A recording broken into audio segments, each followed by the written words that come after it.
पूज्याचे श्री महावीर कीर्ति महाराज की, परम पूज्याचे श्री विमल सागर महाराज की, परम पूज्याचे श्री सन्मति सागर महाराज की, परम पूज्याचे श्री सुंदर सागर महाराज की, अहिंसामय विश्व धर्म की, जिनवाणी माता की,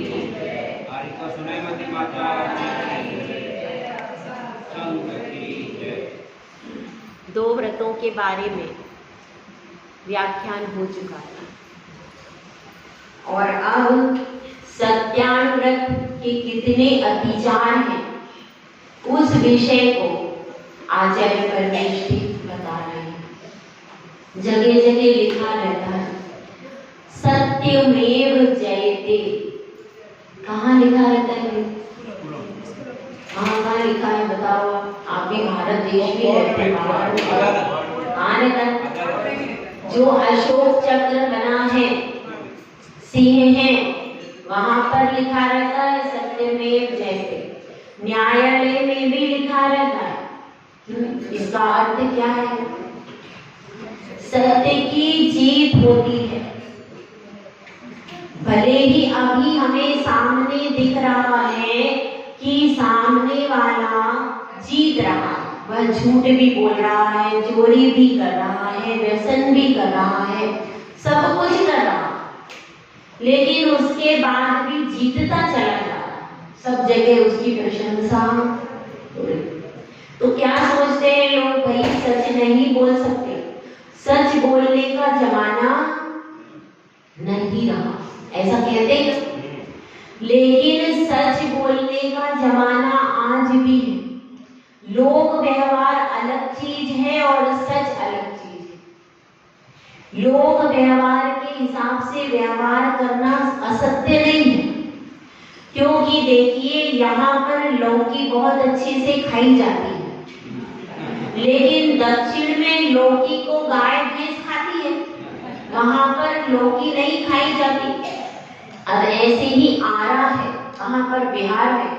वहां पर पपीता नहीं खाया जाता। यदि कोई पपीता खा लिया, पपीता को अभक्ष्य माना जाता है, और यदि कोई साधु वहां पर पपीता खा ले तो उसको क्या कहते हैं? उसके लिए हीन भावना करते हैं, पपीता खाने योग्य नहीं मानते। ऐसे अलग अलग प्रांत में अलग अलग प्रकार की व्यवस्था होती है। तो जिस द्रव्य क्षेत्र काल भाव में जाते हैं साधु, वे उसी हिसाब से अपनी चर्या को ढाल लेते हैं। 28 मूल गुणों में तो कोई समझौता नहीं करना, लेकिन अगर कहीं पर किसी चीज को लेने से वाद विवाद हो जाता है तो वो उसको ग्रहण नहीं करते। कहीं कहीं टमाटर नहीं खाते। ऐसी अलग अलग प्रकार की मान्यता है। तो इस प्रकार से जहाँ का जो शब्द है, जहाँ की जैसी भाषा है, जहाँ पर जो व्यक्ति विनोद करते हैं, वह वहाँ का देशिक सत्य, उस देश में, उस काल में, उस प्रांत में वह उसका प्रयोग किया जाता है। इसको क्या कहेंगे? देशीय भाषा। यहाँ की अब इंग्लैंड में चली जाए तो वहां का कल्चर बिल्कुल अलग है, यहाँ का कल्चर बिल्कुल अलग है। वहां पर यहाँ की चीजें चलेंगी क्या? नहीं चलेंगी। समझ में आ रही है आपको बात? पाश्चात्य देशों का कल्चर बिल्कुल अलग है और हमारे देश का कल्चर कैसा है? बिल्कुल अलग। पाश्चात्य देशों में 5 मिनट में ब्रेड बटर करके और महिलाएं ऑफिस में चली जाती। वहां का पूरा वर्किंग सिस्टम है। वहां पर कोई भी घरेलू महिला नहीं है। वहां पर वो बस 2 मिनट को खड़ी होती है। उनके स्टैंडिंग किचन कैसे है उनके हिसाब से वो महिलाएं 2 मिनट खड़ी होती है, अपना ब्रेड बटर किया और चली गई ऑफिस में। उनके पास बाल बनाने का समय नहीं, इसलिए उन्होंने क्या कर दिया? कटिंग कर दी। उनके देश में इस तरह की व्यवस्था है। वो सूट को संभाल नहीं सकती, दुपट्टे को संभाल नहीं सकती, साड़ी को संभाल नहीं सकती। उनको तो फटफट चाहिए। दिन भर सुबह 8 बजे से ऑफिस में जाती है, रात को 9 बजे तक ऑफिस में से आती है। वह तो उनके देश में उनका लेकिन हमारे देश में उनका कल्चर अनुपयोग। दूसरे देश के कल्चर को यदि हमने अपने देश में अपना लिया तो क्या होगा, हमारी सेटिंग ही नहीं बैठेगी, नहीं बैठेगी। अब देखिए हम लोगों ने स्टैंडिंग किचन चालू किया, क्या हुआ, हम 3-3, 4-4 घंटे खड़े होकर के मसाला फ्राई कर रहे, सब्जी बना रहे, दाल बना रहे, सब महिलाओं के 40 के बाद घुटने खराब, कराओ ऑपरेशन। ये है अंधानुकरण का नतीजा कि पाश्चात्य सभ्यता का अंधानुकरण करके हमने अपना लिया। अब महिलाओं ने क्या किया, बालों को खुले रखना चाहिए, खुले बाल रखने लगी। अब क्या होता है, खुले बाल रखने से बाल खराब हो जाते, बाल भी खराब हो जाते हैं और क्या होता है, और व्यंतर बाधा आदि लगती है। और जिन महिलाओं के बाल हमेशा खुले रहते हैं उनकी स्थिरता भी बनती नहीं है। चोटी बनने से क्या हो जाता है, केंद्रीकरण हो जाता है, और केंद्रीकरण हो जाता है बालों का तो वह स्थिरता बनी रहती है। अब बाल इधर से भी गिर रहे, इधर से झुका रहे, इधर से गिर रहे, उधर से झुका रहे, कहां से पूजा होगी, कहां से स्थिरता बनेगी, आप सोचिए। तो वह जो उनके देश की चीज थी हमने अपना ली, तो क्या हो गया, हमारे देश की संस्कृति भी नहीं रही और हम मिक्सचर हो गए। जैसे मिक्सचर होता है ना, घोड़ा और खच्चर मिक्स, ऐसे हमारी संस्कृति मिक्स। समझ में आ रही बात, वह स्टैंडिंग किचन उन्हीं के लिए अच्छा है। हम अगर ऐसा करेंगे तो क्या होगा, हमारा उसका परिणाम हम भुगत रहे। आज 40 साल के बाद महिलाओं के घुटने खराब हो गए। अब ये महिलाएं बैठी आपकी 90 साल की, 80 साल की, इनसे पूछो किस किस का घुटने का ऑपरेशन हुआ है, बताओ मुझे गिनती। क्यों, क्योंकि उन्होंने शुरू से अपने देश और संस्कृति के हिसाब से चली, तो आज उनका शील सुरक्षित है, संयम सुरक्षित है, शरीर सुरक्षित है और पूरा परिवार बांध के रखा तो परिवार भी बना हुआ सुरक्षित। और आप देख लीजिए अब कुछ भी सुरक्षित नहीं रहा, हम उनका अंधानुकरण करने लगे। तो जब भी हम अंधानुकरण करेंगे, हमारे पास इतना अच्छा देश, इतनी अच्छी संस्कृति, इतना अच्छा सब कुछ, और हमको एक वर्ड बैकवर्ड कह दिया और हमने अपना देश, अपनी भाषा सब छोड़ करके अंधे होकर भाग रहे। अब भी क्या करना है, जब मकान बनाते तो स्टैंडिंग किचन ही तो बनाते हैं हम, ठीक है, अंधानुकरण। और इसके कारण सारे घुटने खराब, पूरा अब 50 किलो का वजन 4 घंटे तक घुटनों पर रहता है। कमर खराब, क्यों खराब, कमर इसलिए खराब क्योंकि पैरों में कैसे ताकत रहेगी, पूरा वजन ये रीढ़ की हड्डी झेल नहीं पाती, इसलिए क्या हो गया, रीढ़ की हड्डी खराब, रीढ़ की हड्डी में प्रॉब्लम, कमर में प्रॉब्लम, घुटनों में प्रॉब्लम, और फिर यह पूरी नस मस्तिष्क पर भी जाती है, मस्तिष्क भी धीरे धीरे वीक होना जाता है और फिर आपकी स्मरण शक्ति भी जाती है, क्योंकि रीढ़ की हड्डी से ही सारा फंक्शन है, उस पर ज्यादा जोर डाल दोगे तो कैसे चलेगा। लेकिन अंधानुकरण करने के कारण भारतीय संस्कृति अपने आप में एप्रोप्रिएट है, उसमें किसी का मिक्सचर नहीं डालना, किसी का मिक्सचर करोगे, देखो मिक्सचर कभी भी अच्छा नहीं होता। एक चीज है उसमें दूसरी चीज मिला देते तो क्या हो जाता है, मिश्र अवस्था होती है, मिश्र गुणस्थान आपसे। तो मिश्र गुणस्थान वाला ना इधर का रहता है ना उधर का। इसी तरह आप ना पूरी तरीके से भारतीय रहे और ना पूरी तरीके से विदेशी बने, बीच के बन गए खच्चर। ये मैं बुरा नहीं बोल रही, समझने वाली बात है। देखो आप पूरी पाश्चात्य संस्कृति को तो अपना नहीं पाते, नहीं अपना पाते हैं, और पूरी तरीके से भारतीय भी नहीं बन पाए, तो आप मिक्स हो गए। तो मिक्स होने के कारण क्या है, मिक्स होने के कारण आप दुखी, या तो पूरे तरीके से वैसा बनो, और पूरी तरीके से भी हम वैसा बनेंगे तो क्या होगा, हम अपने धर्म से भी चले जाएंगे। क्योंकि पाश्चात्य देशों को उठा करके देख लीजिए, एक भी सुखी नहीं है, क्योंकि वहां पर हिंसा का बोलबाला। जिस भी देश में हिंसा का बोलबाला, अहिंसा का धर्म नहीं है, वह देश दुखी ही रहेगा। यहाँ पर सुख क्यों है, अहिंसा परमो धर्म से।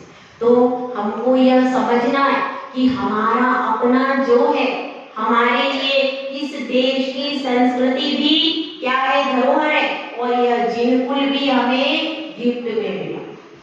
तो अपनी बात यह चल रही थी कि जो सच है वह हम बोल सकते हैं कि नहीं बोल सकते, समझने वाली बात है। और सत्य का प्रयोग कहाँ कहाँ नहीं करना चाहिए, जहां पर हमारे सच बोलने से किसी व्रती श्रावक पर, किसी मुनिराज पर आपत्ति आ रही। अब हमने देखा कि यहाँ पर क्या है, यहाँ पर माता जी का संकट है, और हमने देखा कि कुछ आतंकवादी जा रहे। अब आतंकवादियों ने हमसे पूछा कि यहाँ पर कोई स्त्रियां हैं, तो हम क्या कहेंगे? मान लो आप लोग पुरुष, आपसे किसी ने पूछ लिया कि ये लोग अच्छे नहीं दिख रहे, वो पूछेंगे यहाँ पर कोई स्त्रियां हैं, तो आप क्या कहोगे? मना। आपने झूठ बोला, झूठ बोला। लेकिन क्यों? क्योंकि यहाँ पर आरिका माता जी रुकी हुई हैं, ये लोग वहां जाएंगे, उनकी साधना में विघ्न पड़ेगा, उनके संयम में विघ्न पड़ेगा, पता नहीं किस टाइप के लोग हैं। तो हमने जो किया वो क्या किया, वह हमने उनके संयम का पालन कराने के लिए किया, इसलिए वह झूठ होकर के भी सत्य की श्रेणी में आता है। ठीक है, अब इसमें अतिचारों के बारे में अपन पढ़ते हैं। देखिए 56 नंबर का, परिवाद रहो व्याख्या, शून्य मुकुट लेख कर्णम च, न्यासापहारितापि च, व्यतिक्रमा पंच सत्यस्य, परिवाद रहो व्याख्या, शून्य मुकुट लेख कर्णम च, न्यासापहारितापि च, व्यतिक्रमा पंच सत्यस्य। अब इसमें क्या कहना चाह रहे हैं? सबसे पहले क्या आया है? परिवाद। परिवाद का अर्थ क्या है? दूसरों की निंदा करना। अपने आप मेरी भावना में क्या आता है? दोष ढाकू सभी का आता है कि नहीं? तो दूसरों के अवगुणों पर हमेशा दृष्टि रखना, ये क्या है? इसको कहते हैं परिवाद। यदि आपका सत्य अनुव्रत है तो हमेशा दूसरों के दोषों पर दृष्टि मत रखो, दूसरों के दोषों को देख लो तो देख करके भी उनको सामने बोलो नहीं, और सबके बीच में भी बोलो नहीं। ये कौन सा है? यह है परिवाद, कि दूसरों की बुराई नहीं करना। यदि हम दूसरों की बुराई करते हैं तो यह सत्यानुव्रत का अतिचार है, और करती है। महिलाएं देखो ग्रुप में बैठी, क्या हो रहा उसके घर में? हाँ, वो वहां चली गई, अरे उसकी लड़की कहाँ जा रही? अरे उसका लड़का वहां चला गया। ओह, ये सब क्या है? करते महिलाएं जब ग्रुप में बैठती, और पुरुष क्या करते हैं वो सुन लो। पुरुष बैठे 4 ग्रुप में, देखो हाँ वो देश में क्या हो रहा है, मोदी बिल्कुल सही नहीं है, वो देखो उसने ऐसा कर दिया, पप्पू ने ऐसा कर दिया, पप्पू ने देखो पप्पू ने ऐसा स्टेटमेंट दे दिया। पप्पू अगर कुछ खा भी ले तो एकदम पूरा हो जाता है, न्यूज में आ जाता है। तो ये क्या है? हम भी निंदा ही करते। ठीक है, वो महिलाएं आपस में करती, घर में, हम बाहर करते, बाहर के लोगों की करते, किसी ना किसी की करते। और बच्चों में किसकी चलती है? तो क्रिकेट टीम के बारे में, वो अच्छा नहीं खेलता, ये सब तरह तरह से चर्चा चलती रहती। तो जिसका सत्यानुव्रत है वह दूसरों की बुराई यदि करता है, करते तो है भाई, दूसरों के अवगुण यदि देखता है तो क्या है? सत्यानुव्रत का अतिचार हो गया। मैं नहीं बोल रही, इसमें लिखा परिवार मतलब दूसरों की बुराई करना, ये आचार्य सुनील साहब महाराज जी ने लिखा। ठीक है, क्या लिखा है? परिवार मतलब दूसरों की बुराई करना, यह सत्यानुव्रत का प्रथम अतिचार। ठीक है। तो अपने को क्या करना, व्यर्थ ही दूसरों की बुराई, बैठे रहते आधे आधे घंटे लेकर के, इसकी चर्चा उसकी चर्चा, इसने ये किया उसने वो किया। अरे आपका 1 घंटे में आधे घंटे में पाप का बंद व्यर्थ में क्यों कर रहे हैं? उसका कुछ होगा नहीं, उसका जो हो रहा है वो उसके हिसाब से होगा। हम घंटे भर बैठ करके इधर उधर व्यर्थ की चर्चा क्यों करें? ये क्या है? दूसरों की बुराई। जिसका भी सत्यानुव्रत है वह दूसरों की बुराई के चक्कर में बिल्कुल ना पड़े। कभी भी उसको तो ये सोचना चाहिए कि मुझे तो अब महाव्रत लेना था, मैंने मजबूरी में अव्रत लिया है, अब मैं सब प्रकार के पर निंदा वाली बातों को छोड़कर अपने आत्म कल्याण के लिए लगूं। उसको तो दूसरों के अवगुणों पर दृष्टि रखना ही नहीं चाहिए। इसके बाद क्या है? इसके बाद आ रहा है दूसरा, रहोव्याख्यान। रहोव्याख्यान का मतलब क्या है? रहोव्याख्यान का मतलब यह है कि दूसरों की गुप्त बातों को बता देना। किसी की कोई गुप्त बात थी और ऐसा होता है, पहले आपकी कोई खास फ्रेंड थी, पहले आपकी कोई बहुत ज्यादा खास फ्रेंड थी, और फिर आपकी बहुत उससे प्रेम था, बहुत आप साथ साथ में रहते थे, वो हर बात अपने आपको बताती थी, उसके जीवन की हर बात आपको बताए। अब क्या हुआ? कोई कारण ऐसा बन गया कि दोनों परिवारों या दोनों सहेलियों में मनमुटाव हो गया। अब मनमुटाव बहुत ज्यादा हो गया, अब आप उससे बात नहीं करते, वो आपसे बात नहीं करते। क्या होगा? अब आपकी सब सीक्रेट उसको पता है, तो आपने हो सकता है उसको कुछ नहीं बताया, पर उसने अपनी सब बातें आपको खोल के दे दी। अब क्या हुआ? अब आपकी लड़ाई हो गई। अब क्या होगा? अब वह तीसरे से जा करके कह रही, वो तो ऐसी है, उसने तो देखो पहले अपने पति को ऐसा कह दिया, उसके घर में ऐसे इस समय लड़ाई हुई थी, उसने पति को ऐसा कहा था, पति ने उसको ऐसा कहा था, उसके लड़के का ऐसा चल रहा है, उसकी लड़की ऐसा करे, सब पूरी आपकी होती। तो क्या होगा? समाज में आपकी निंदा होने लगी। तो इसको क्या कहेंगे? यह कहलाता है दूसरों का अंतरंग का गुप्त रहस्य था और आपने उसको सब में फैला दिया। तो क्या हुआ? तो उससे उसको तकलीफ हुई। अब उसके घर में उसकी सास को सब बात पता चल गई, उसकी सास से लड़ाई हो गई, उसके पति से लड़ाई हो गई, उसके बच्चे चिल्लाने लगे, वो बेचारी बहुत दुखी हो गई, क्योंकि अब उसकी कुछ सीक्रेट बात होगी, अब वो पता चल गई, तो उसके घर में रात में महाभारत हो रही। तो आप खुश हो रही, अच्छा ये क्या है? ऐसा काम, किसी की आपको गुप्त बात पता चल गई है, तो अब वो अलग भी हो गया, आपसे लड़ाई भी चल रही, तो भी आप उसकी गुप्त बात को बताना कौन नहीं बताएगा? जिसका सत्यानुव्रत है वो किसी भी की भी गुप्त बात को प्रकट यदि वो कर देता है तो उसको अतिचार लगता है। अब सबसे पहले अपन समझ लें कि अतिचार होता क्या है। अतिक्रम, प्रतिक्रम, अतिचार और अनाचार। क्षति मन शुद्धि विधे अतिक्रम, सामायिक पाठ में आता है। क्षति मन शुद्धि विधे अतिक्रम क्या मतलब? मन की शुद्धि का नष्ट हो जाना क्या है? व्यतिक्रम। क्षति मन शुद्धि विधे व्यतिक्रमम, व्यतिक्रमम शील बात का विलंघन। तो पहला तो क्या है? मन की शुद्धि नष्ट हो गई। मन में हमने विचार कर लिया, क्या मन में हमने अशुभ विचार किया, मैं उसकी गुप्त बातों को प्रकट कर दूं, इसमें विचार किया मन में। उसके बाद क्या किया? उसके बाद अतिक्रम, व्यतिक्रम।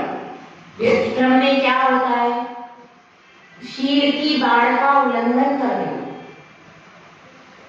अब हमने क्या किया? वचन से भी कई बार बोल सकते, वचन से बोलना भी आ जाएगा इसमें। हमने कह दिया कि नहीं, उसकी गुप्त बातें मैं बता दूंगी, कि क्या हो गया? ये वचन से हमने बताने की कोशिश करी, अभी बताया नहीं, लेकिन वचन से हमने कहना शुरू किया। उसके बाद वचन से नहीं कहा तो जो हमारी मर्यादा क्या थी हमारी, कि हमको चुप रहना चाहिए, तो हमने बोलना शुरू कर दिया। वो क्या हो गया? वह शील की बाढ़ का उल्लंघन कर दिया, इसको कहते हैं अतिक्रम। अतिक्रम व्यतिक्रम कहते हैं। उसके बाद अतिचार, उसके बाद हमने जा करके सब तरफ क्या कर दिया, उसकी बुराई करना चालू कर दिया। अब क्या हुआ, ये हो गया अतिचार, ठीक है। फिर हमने एक से एक महिला से बुराई कर, ये हो गया अतिचार। फिर हमने धीरे धीरे क्या प्रतिदिन ही करने लगे, तो ये हो गया अनाचार। एक बार पाप किया तो वो होता है अतिचार, और फिर बार बार दोष लगाते रहे। फिर हमने एक से कहा, दूसरे से कहा, फिर तीसरे से कहा, पुरुषों से कहा, कहते ही जा रहे हैं, ये क्या हो गया अनाचार।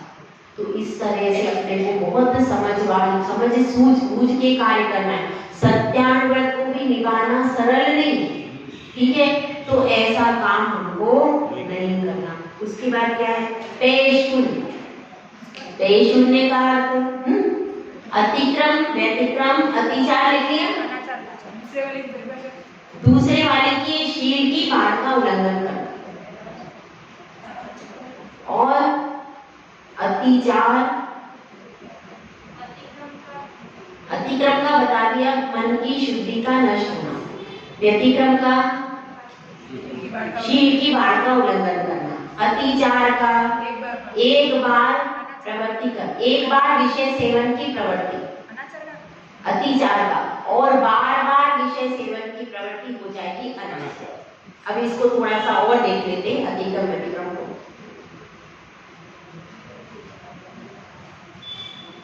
देखो, आपका रात्रि भोजन का त्याग है ना सबका, ठीक है।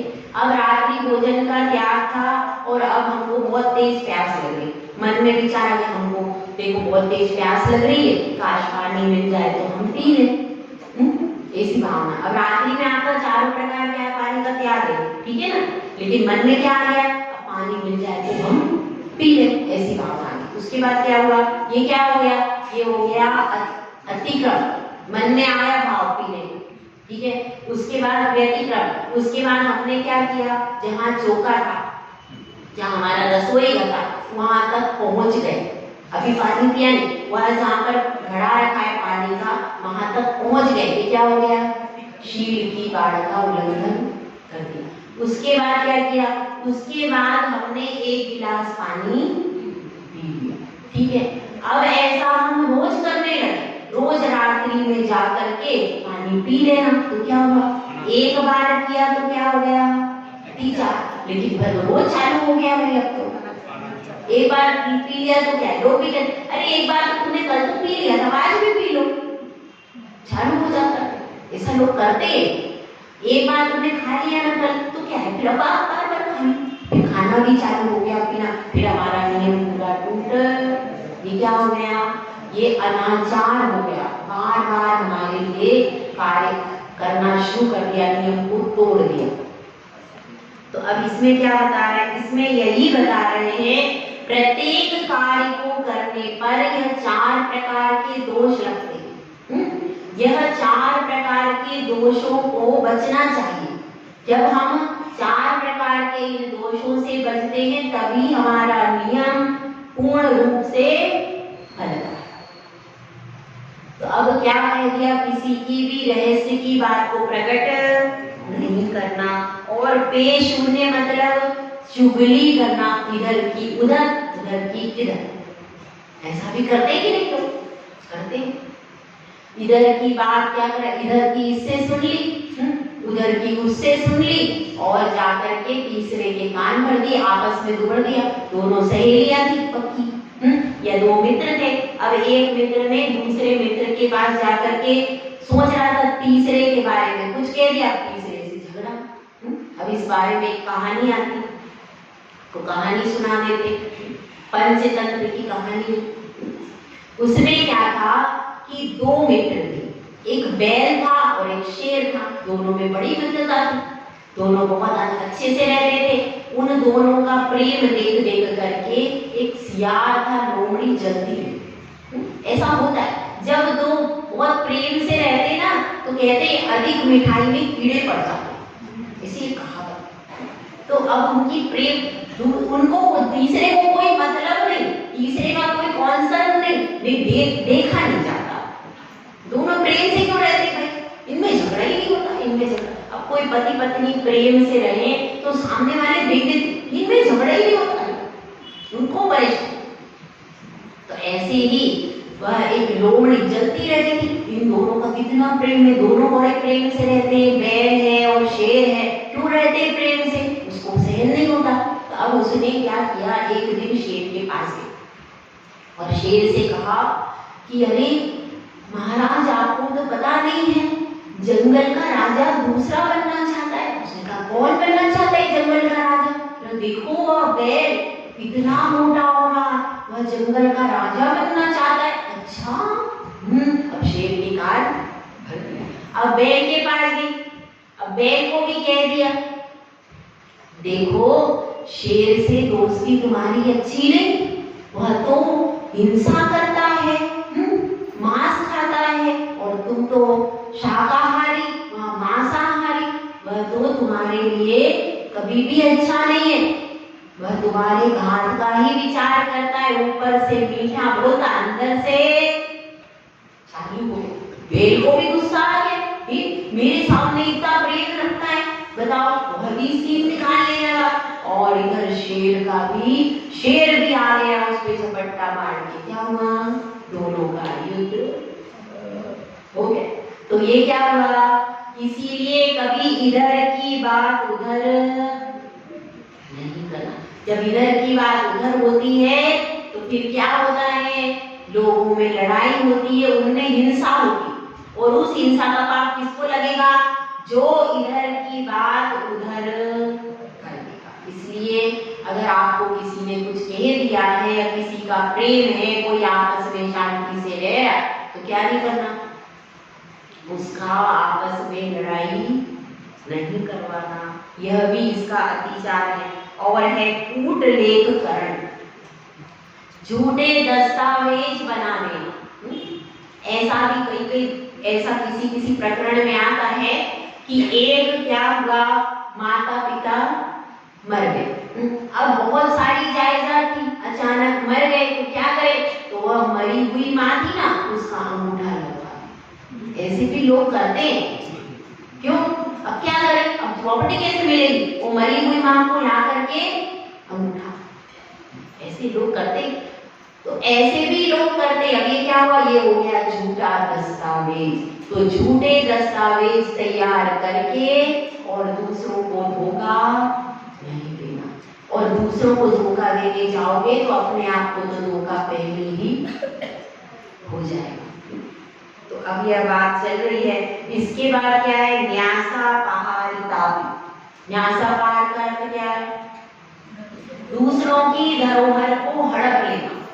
इस बारे में सत्यघोष की कथा थी कि सागर दत्त उसमें एक वेश्य था और वह अपने रत्न उसके पास धरोहर रख के गया सत्यघोष के पास। तो सत्यघोष ने क्या किया? उसका धरोहर पूरा हड़प लिया और कह दिया, मैं तो जानता ही नहीं तुम कौन हो। वो कहता भी है, बताता भी है, मैंने रत्न रखवाए थे। अरे नहीं, मैं तो जानता ही नहीं, मुझे तो पता ही नहीं। और जितनी धरोहर रखवाई थी उससे कम देना। किसी ने आपको 100 रुपए रखवाए थे, तो हमने 10 रुपए रखवाए थे, 100 का रखवाए थे, क्या हो? उसको कम देना। और फिर क्या करना? और जब लेने का समय आए तो बढ़ा करके बताना कि नहीं, आपने इतने लिए थे। तो इस प्रकार से क्या करना? इस प्रकार से उसकी धरोहर में कमी बेसी, जैसी धरोहर है उसको वैसा देना नहीं। यह क्या हो जाएगा?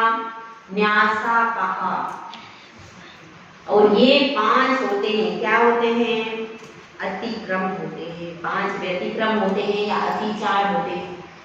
जो भी अतिचार है वह इन 5 प्रकार से लगते हैं। समझ में आ गए? 5 पूछना तो नहीं है। ये 5 अतिचार सत्य के हैं। तो जब हमारा सत्यानुव्रत है, सत्यानुव्रत का पालन करना है, तो कैसे करना पड़ेगा? इन 5 अतिचारों को लगने नहीं देना। जब भी कोई निंदा गोष्ठी हो आप उसमें बैठना बंद करो। अपने आप को, अपना लोटा हम छान सकते, दुनिया को नहीं सुधार सकते, लेकिन अपना लोटा छान करके ऐसी गोष्ठियों में बैठना बंद करो। ठीक है, तो यह सत्याव्रत के अतिचार है। अब अपनी अगली गाथा चलेगी। अगली गाथा कौन सी है? 57 नंबर। अब शिष्य पूछ रहा है कि आपने दो बता दिए, कौन कौन से? अहिंसा और सत्य। अब तीसरा कौन सा है उसका भी व्याख्यान कीजिए कि वो कैसा व्रत है, उसको कैसे पालन करते हैं। तो आचार्य परमेश जी यहाँ पर बता रहे हैं, निहितं वा पतितं वा सुविस्मृतं वा परिस्वं विसृष्टं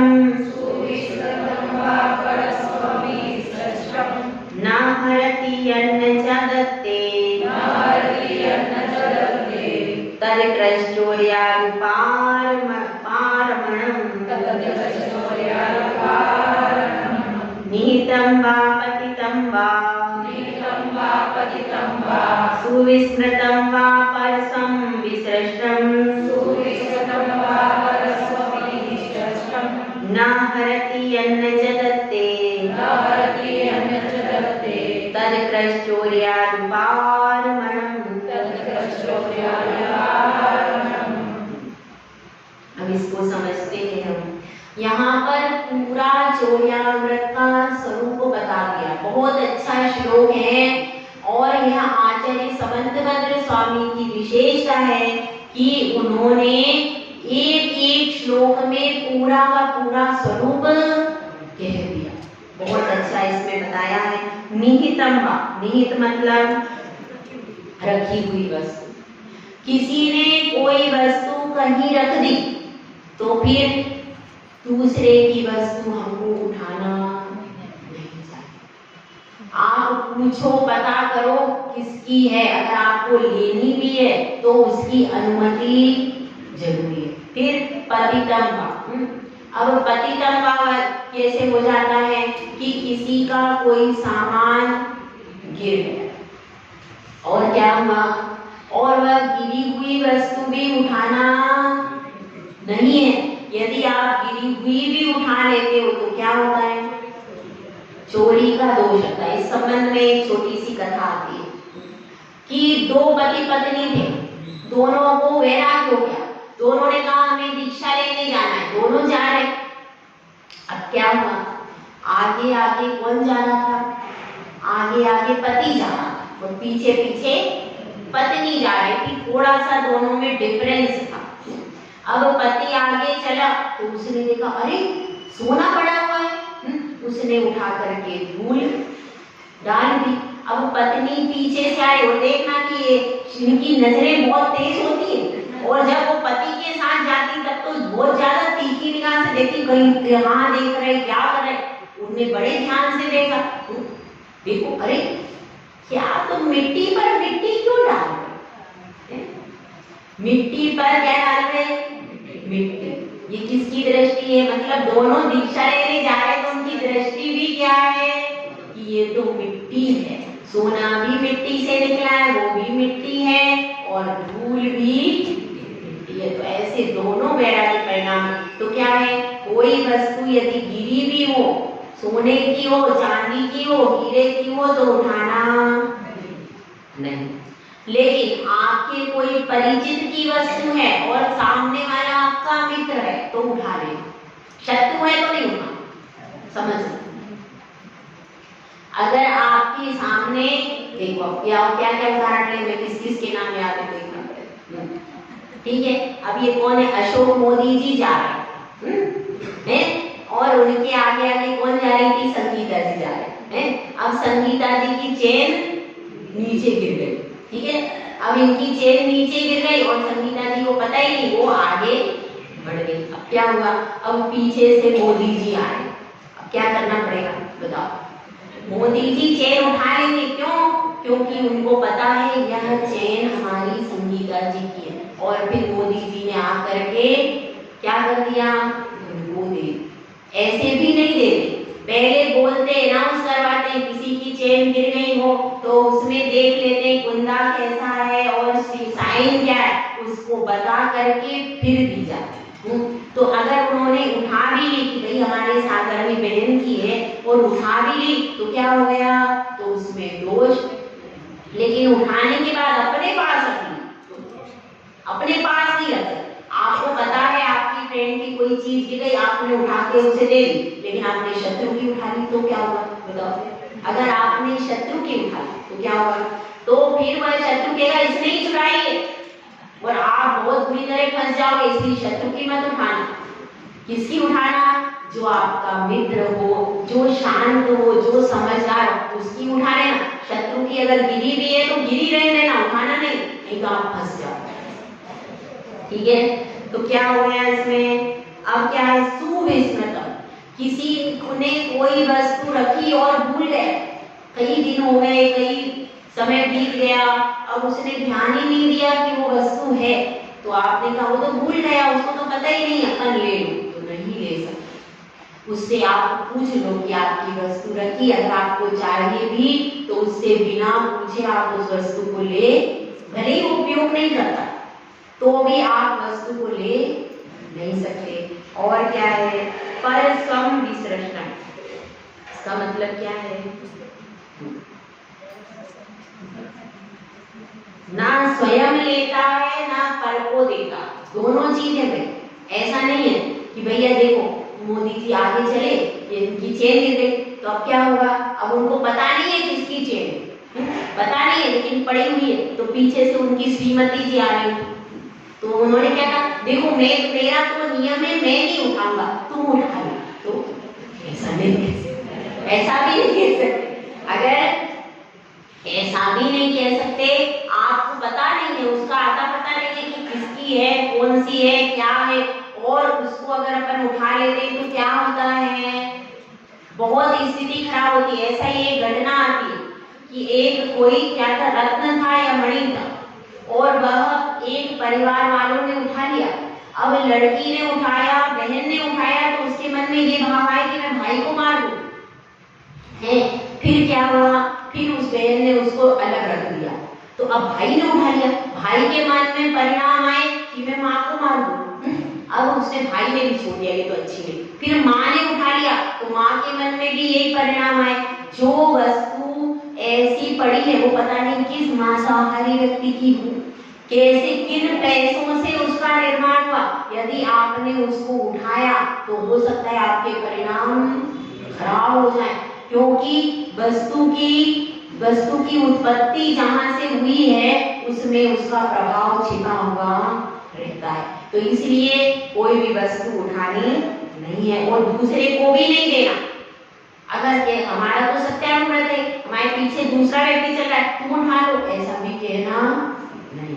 ठीक है, और क्या है, ना हरति यन्नजा दत्ते, जो लेता नहीं है, जो उसका हरण नहीं करता है, जब तक दी नहीं जाती, जब तक सामने वाला अपनी इच्छा से कोई वस्तु देता नहीं है, तब तक वह व्यक्ति लेता नहीं है। ये कौन सा व्रत है, यह है अचोर्या व्रत। यद कृष, देखो नया शब्द प्रयोग किया जयश्री, यद कृष, कृष मतलब छोटा, कमजोर, पतला, और वह लघु, वह कौन सा है, एक देश, क्या है, चौर्यानुव्रत, इसको कहते हैं एक देश चौर्यानुव्रत। ठीक है, समझ में आई बात। तो इस तरह से अपने को समझना है कि चोरी कब, चोरी की वस्तु कैसी कैसी होती है और कौन कौन सी वस्तु हमको उठानी नहीं है, और स्वयं भी नहीं उठा सकते, परिवार को भी प्रेरणा भी नहीं दे सकते। अगर हमने प्रेरणा दे दी, तुम उठा लो, तुम ऐसा कर लो, तुम चोरी की वस्तु खरीद लो, तो क्या हो गया, पाप समान ही लगेगा। कृत का भी पाप वैसा ही है, कारित का भी पाप वैसा, पाप का फल वैसा ही मिलेगा, एक जैसा। सासों ने कोड़ी नहीं कहा था, कोड़ी श्रीपाल ने कहा, श्रीकंठ ने कहा, और दो सबको बराबर मिला कि नहीं, तो बराबर का फल मिलेगा। इसीलिए कृत कारित अनुमोदना से भी किसी की वस्तु के प्रति अपने परिणाम बनाना। तो इस तरह से अपने आज कितने हो गए भाई? सत्य हो गए, अहिंसा, सत्य और अचोरे। अब इसके अतिसार अपन कल देखेंगे। जय गुलाब, जय श्री सुंदर सागर।